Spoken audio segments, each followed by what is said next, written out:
የሚያጋባው ግራም ያጋባው ምን ታውቂያለሽ? ህይወቱ ላይ ተመልሰሽ መምጣትሽ ልቅ ብለሽ ብትወጪ እኔና እሱ ሰላም ሆነን እንኖራለን። ገባሽ? ሁሌ እንዲለምንሽ እንዲለማመጥሽ ነበር አይደል የምትፈልጊው? እኔ አበረታሁት፣ እኔ አጎበስኩት። ገባሽ? እንደዚህ አይደለም ነገሮችን የምታስተካክለው አብርሃም። ስለለመንካት አይደለም ብትወድህ እንደዚህ ምናምን ስል ላይክ ትሪት ለማድረግ ምናምን መጣሽ። እንደዚህ አይደለም ህይወት የሚመራው። ገባሽ? የቱ ጋር ነው ሰው አንድ ልጅ ሲወልድ እኮ ይበስላል አይደል እንዴ? እንደ እናት እንኳን እኮ መስዋዕትነት መክፈል ያለብሽን ነገር የከፈልሽ ሰው አይደለሽም እኮ። በጣም የሚገርመው ማለት ነው እኔ ትላንትና የመጣሁት ሰው ደወልሽልኝ እያወኩኝ አትሊስት ውሃ ወይ ደግሞ የሆነ ነገር የሚያረጋጋ ነገር ይዣል መምጣቴ በጣም ሶሪነት እንደዚህ እንደሚያረጋጋኝ ህይወቱ ላይ ከወጣሽለት ነው። ትሰሚኛለሽ?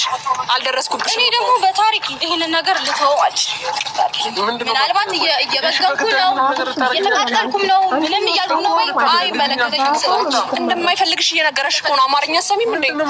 ይኸውልሽ አሁን ስለተናደደ ነው ልቡን ጠንቅቄ ያውቀዋለሁ። አንቺ ያኔስ እሺ ጊዜ ተነግሮ ልደቱ መች ነው የሚበርድለት? ከስንት ጊዜ የለመንሽው ብግን ብለሽ ምን ብለሽ ግን አሁንም እሱ ጋር ነሽ። ገባሽ? አሁንም እዚህ ጋር ነኝ። አሁንም ከጎኑ ነኝ። እኔን ግን አሁን ነው እንደዛ ያለው። ገባሽ አይደል? እሱ ማስበሽ ነበር አይመጣሽው። ከናካቴው ደግሞ ላይሽ አልፈልግም የሚልበት ጊዜ ቅርብ ነው። ብዙ አትኩራሪ። አትዛች ባንቺ አይደለሽም እነሱም ያስታውሱሻል። አስታውሳት ሰው አሁን እኔ እንደዚህ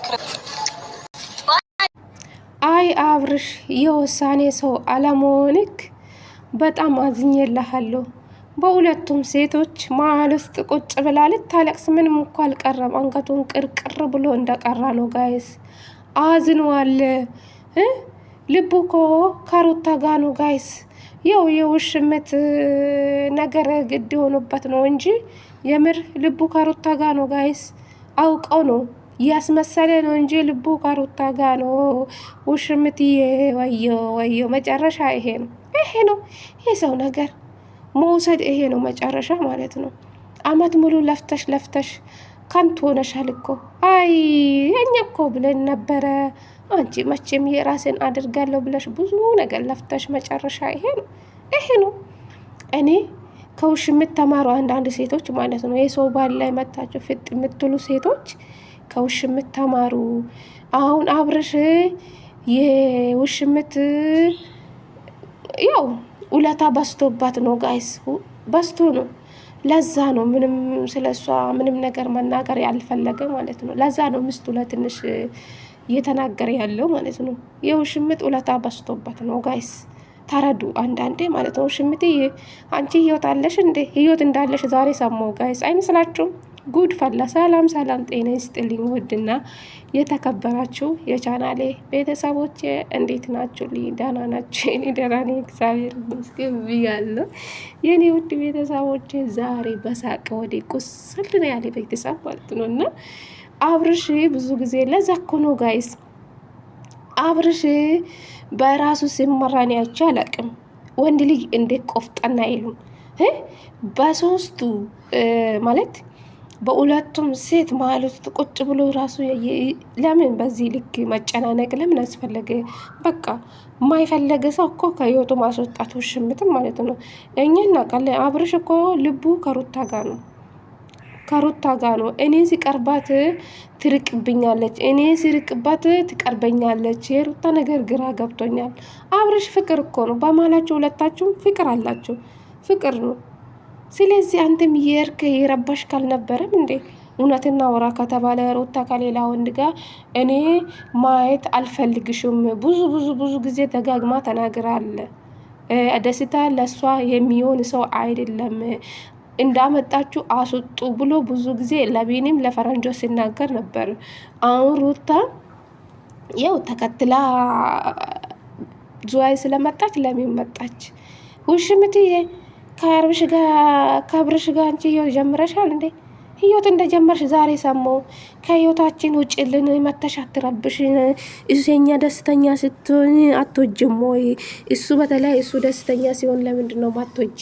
ለምንድን ነው ከህይወታችን አትወጪ? እኛ ወጥተናል። ለምንድን ነው አንቺ ብዙ ጊዜ መተሽ ምትረብሽ? ሩታ መታረብሻ ታውቃለች እንዴ? በውሽምት ህይወት መታረብሻ ታውቃለች እንዴ? አንቺ እኮ የሰው ባል ነው የወሰድሽው። ምን ሆነሽ ነው? የምሻ እንደ ጤነኛ ነሽ? እኔ በጾም ክፉ ቃል መናገር አልፈልግም፣ እውነት ለመናገር ማለት ነው። ውሽምትዬ አይዞሽ እንግዲህ ታንቂ፣ ምንም ማድረግ አይቻልም። የሰው ባል ነው አንቺ የወሰድሽው ማለት ነው። የሆነ በቃ ሼም ባል ነገር አለ። ውሽምትዬ በዚህ ልክ አትናደጂ እሺ። የሰው ነገር የሰው ነው።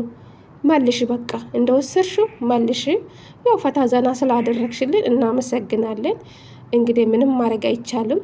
ሄርሜልዬ ካሁን በኋላ እኔ ነኝ በአንተ ቦታ መናገር የምችለው።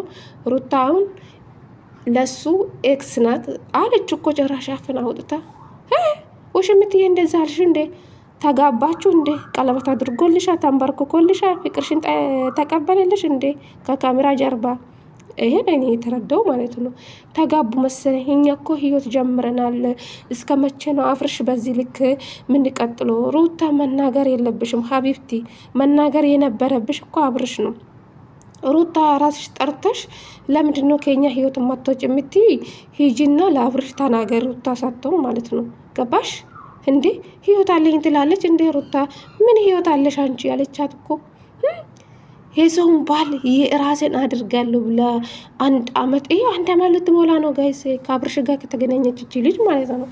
ይሄው በመጨረሻ እንግዲህ ሩታ ሽላ ስትለው ትንሽ ጊዜ ይሄ ራሷ ለማድረግ ስታስባ ይሄ ሩታ ባላን ልቀቅልኝ፣ ይበቃሻል፣ እስከ ዛሬ ፈታ ዘና ያልሽው ይበቃሻል፣ ብዙ ጊዜ ፈቅጄልሽ ነበር፣ አሁን ግን የለም ከህይወቴ ውጭልኝ። ባሌ ዛሬ ነው የተናገረኝ። ያው ለ2 ወር ወይ ለ1 ወር ችግር የለውም የራሴ ይሆናል፣ ብዙ አታስብ በማለት እንግዲህ ለውሽምት መልሳለች። ውሽምት ደግሞ ተቃጠለች። እኔ እንጃ ራሷን ታጥፋለች ብዬ አስባለሁ። አብርሽ ስትጠጣ እንዴ ሰው እንዴት የሰውን ባለ ማለት እኔ እንጃ ሸም ይዞኛል እውነት ለመናገር ማለት ነው። አይ እኔ እንጃ ውሽምት ፋራ ናት እንዴ ሞኝ ናት እንዴ እላለሁ። አንዳንድ ጅል ናት ጌታ እንዴ የሰውን ባል ሰው እንዴት ይፈልጋል? እውነት ለመናገር ሸም ነው። ለነገሩ አብርሽ እኮ አንድ ቀን በራሱ ሲመራን ያላየው። በራሱ ሲመራ እኮ ወንድ ልጅ እኮ ማንኛው ሴት እንደፈለገች እኮ ወደሱ ህይወት አይመጣም መቼም። አብርሽ እኮ ልጅ አለ፣ የልጅ አባት ነው አንቺ እንዴ። ነገ እኮ ይሄ ልጅ እኮ ይጠይቃል። ነገ የተወለደ ልጅ አሁን የተወለደ ልጅ ይጠይቃል አባቱ በምን ምክንያት ነው የተጣላችሁ ብሎ መጠየቁ አይቀርም እናቱ ማለት ነው። አንቺ ነሽ እኮ በእነሱ ማል የገባሽው። ሩታ ደግሞ ሲጀምር ወደ አንቺ ህይወት አልመጣችም። አንቺ ነሽ የመጣሽው። ደግሞ ስለ ትዳር አንቺ ነሽ የምትናገሪ። አንቺ እኮ ልጅ አለሽ እኮ ትዳርሽን ፈተሽ አይደል? በሰው ትዳር ላይ መጥተሽ በማላችሁ ገብተሽ የሰውን ባል ካልቀሙ ብለሽ ጭራሽ የአብርሽ ልብስ ነው የለበሰችው ጋይስ። ባልና ሚስት እንግዲህ አክት ለማድረግ አብርሽ እኔ ነው የሚፈልገው በማለት ነው ለአብርሽ ለሩታ ለማሳየት ነው የአብርሽን ልብስ ለብሳ የመጣችው ዛሬ ማለት ነው። ምን አይነት ጉደኛ ነሽ አንቺ ደግሞ አፍ ያለኝ ብለሽ ትናገራለሽ ውሽምትዬ እንዴ። የሰው ባል ላይ ፍጥ ማለት ትንሽ የሚባል ነገር የለሽም? አታፍሪም? ሩታ እኮ እንደፈለገች መሆን ትችላለች። ምን ሆነሽ ነው እንዴ? ከሩታ ጋር እኩል ለመሆን ትሞክራለች እንዴ? ሩታ ማንም አይችላትም። አብርሽ እኔ ግራ ገባኝ። እንዴት ሰው ማስመሰል ይችላል አለ እኮ አብርሽ ማለት ነው። እኔ ተጨናንቄያለሁ ከራሴ ጋር አይደለም። በቃ እኔ ከዚህ ሀገር መሄድ አለብኝ፣ ወደ አዲስ አበባ መመለስ አለብኝ በማለት ነው እንግዲህ። ውሽሚት በጣም ተጨንቃለች። በቃ ሩታ በቃ ባሌ ነው የምትለው። አሁን እኮ ባሌ ነው እንግዲህ ህይወት አላት፣ ህይወት አለኝ እያለች ነው ስትናገር ሰምተናል። እንግዲህ ዛሬ ምን ህይወት አላት እቺ ዘልዛላ በሰው ባል ላይ ፍጥ የምትይ ትዳር አለሽ እንዴ? አንቺ ደግሞ ትዳር ያለ ሰው እኮ ነው በቃ ባልና ሚስት ሲሆን ወንድ ልጅ ሲፈልግሽ ነው እንጂ በቁሳቁስ ወደ ራስሽ ስላመጣሽ ዛሬ ባልሽ ነው ባሌ ነው ወይም ፍቅረኛ ነው ልትያት ገባሽ? ምንም ህይወት እያልጀመርሽም እኮ በአንድ ሳምንት ውስጥ ነው እንደ ህይወት የጀመርሽ። አይ ሩታ ጉድ አደረገች መታ ማለት ነው። መታ ጉድ አደረገች። አንቺ በቃ ክፍተት ለእኔ ተሰጥቶኛል እንደፈለኩ መሆን እችላለሁ ብለሽ አንቺ ከአዲስ አበባ ዙዋ ይዘሽ ጎበስ ሩታ ጀግኒቷ እንግዲህ መጣችልሽ። እንግዲህ አብርሽን በራሱ መኪና ሩታም ደግሞ በራሷ መኪና አዲስ አበባ ትመለሳለች። ከሱ ጋር እንጨርሳለን ብላለች። አንቺ ምን ትሆናለሽ? በቃ አቤላን አግበሽ ኖር ከአቤል ጋር ማለት ነው። አቤል እኮ ምንም የለም። ከአቤል ጋር ተጋቡና ኖሩ አብሮ ማለት ነው። አይሻልሽም? የሰውን ባል እንጃ የሰውን ባል የምታፈቅሩ ሴቶች ፈጣሪ ልቡና ይስጣችሁ። አንዳንድ ሴቶቹ ደግሞ በኮሜንት ሩታ ለበቀል ነው። በቀል አይደለም ባካችሁ፣ በቀል ለእናንተ ያደርግላችሁ። እንዴት ትቀልዳላችሁ እንዴ? እንዴ ባል እኮ ነው። ምን ያስባችሁ ነው? የሄርሜላ ባል አይደለም። የሄርሜላ ባል አይደለም እኮ ሩታ የተቀበለችው እሷ ናት። የሰውን ባል ይቀማችሁ። ምን ሆናችሁ ነው? ያማችኋል እንዴ?